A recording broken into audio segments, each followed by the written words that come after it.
সুপ্রিয় দর্শক, আসসালামু আলাইকুম। এআরপি বার্তা চ্যানেলের পক্ষ থেকে আপনাদেরকে স্বাগতম।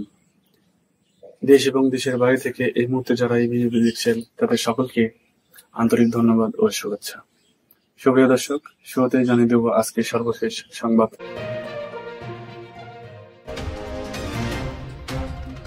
অবশেষে অবস্থান সম্পর্কে জানা গেল সাবেক স্বরাষ্ট্রমন্ত্রী আসাদুজ্জামান খান কামাল সহ শীর্ষস্থানীয় কয়েক আওয়ামী লীগ নেতার। অবশেষে সাবেক স্বরাষ্ট্রমন্ত্রী আসাদুজ্জামান খান কামালের অবস্থান সম্পর্কে জানা গেল। কলকাতার ইকোপার্কে বসে আড্ডা দিচ্ছিলেন আওয়ামী লীগ সরকারের সবচেয়ে প্রভাবশালী মন্ত্রী আসাদুজ্জামান খান কামাল। দেশের শীর্ষস্থানীয় এক টেলিভিশন চ্যানেলের ক্যামেরায় কলকাতার ইকোপার্কে ধরা পড়েছেন তারা। গত শনিবার সন্ধ্যা 7:30টার দিকে সেখানে বসে আড্ডা দিতে দেখা যায় আসাদুজ্জামান খান কামালকে।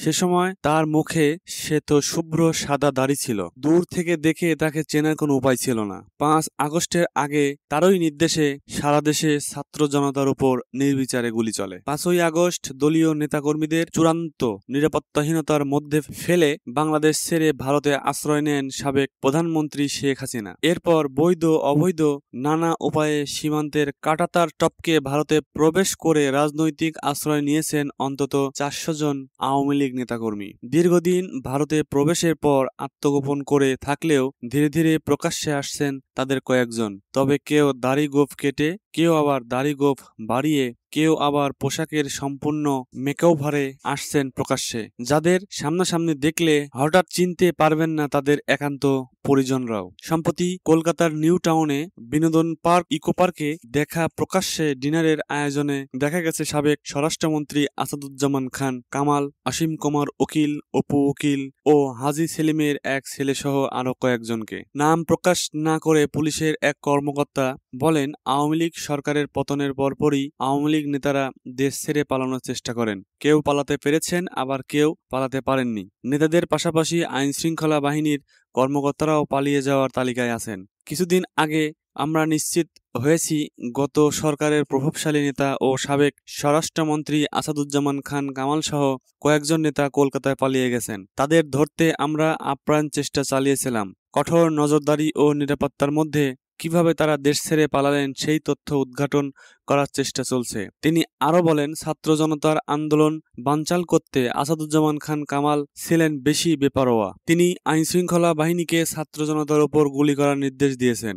তার বিরুদ্ধে ঢাকাসহ দেশের বিভিন্ন স্থানে একাধিক হত্যা মামলা হয়েছে। আসাদুজ্জামান খান কামালের সঙ্গে আওয়ামী লীগ সরকারের সাবেক সংসদ সদস্য অসীম কুমার উকিল, অপু উকিল সহ বেশ কয়েকজন নেতাও রয়েছেন কলকাতায়। তারা প্রায়ই কলকাতার ইকোপার্ক ও সায়েন্স সিটিতে ঘুরতে আসেন। গত শনিবার ইকোপার্কে তারা আড্ডা দেওয়ার বিষয়ে একটা টিভি চ্যানেলও নিশ্চিত করেছে। ইকোপার্কে রাতে সাধারণত কলকাতায় স্থানীয়রা আড্ডা দেওয়ার সুযোগ পান। সঙ্গে থাকে ডিনারেরও ব্যবস্থা। নিরাপদ ভেবে সেখানে বসেই আড্ডা দিচ্ছিলেন সাবেক স্বরাষ্ট্রমন্ত্রী সহ অন্য নেতারা। তবে তাদের এই আড্ডা বেশিক্ষণ স্থায়ী হয়নি। কিছু বাংলাদেশি জড়ো হওয়ায় দ্রুতই সটকে পড়েন তারা।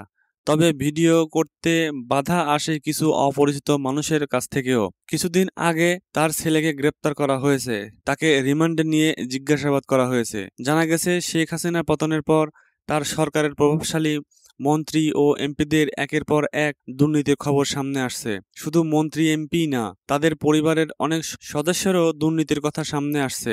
সাবেক স্বরাষ্ট্রমন্ত্রী আসাদুজ্জামান খান কামালের ছেলে শরীফ মোদাচ্ছের খান জ্যোতির দুর্নীতির খবর বেরিয়েছে। তাছাড়া আসাদুজ্জামান খান কামালের নেতৃত্বে একটা বিশাল সিন্ডিকেট নানাভাবে দুর্নীতিও করেছেন। বিশেষ করে তার ছেলে শরীফ মোদাচ্ছেরের দুর্নীতি ছিল বেপরোয়া। মেসাস তিতাস বাণিজ্যিক প্রতিষ্ঠান নামে একটা কোম্পানির ব্যবস্থাপনা পরিচালক বানিয়ে রাখেন আসাদুজ্জামান খান কামাল। মূলত এই প্রতিষ্ঠানের নামেই চলত বিভিন্ন অনিয়ম ও দুর্নীতি। টেকনাফের মিঠাপানির ছড়া 1 নম্বর প্লটে 5.5064 একর জমি কেনা হয় ওই প্রতিষ্ঠানের নামে। পুলিশের নিয়োগ ও বদলি বাণিজ্যও ছিল বেপরোয়া। দ্বাদশ জাতীয় সংসদ নির্বাচনে অমোচনীয় কালি কিনতে শুধু 1,24,00,000 টাকা ব্যয় করে শাফি মোদাচ্ছের সিন্ডিকেট। এছাড়া আরও 6 কোটি টাকা অমোচনীয় কালি কেনে নির্বাচন কমিশন, যার টেন্ডার বাগিয়ে নেয় শাফি ও নির্বাচন কমিশনের সাবেক সচিব জাহাঙ্গীর আলমের টিয়ের যৌথ সিন্ডিকেট।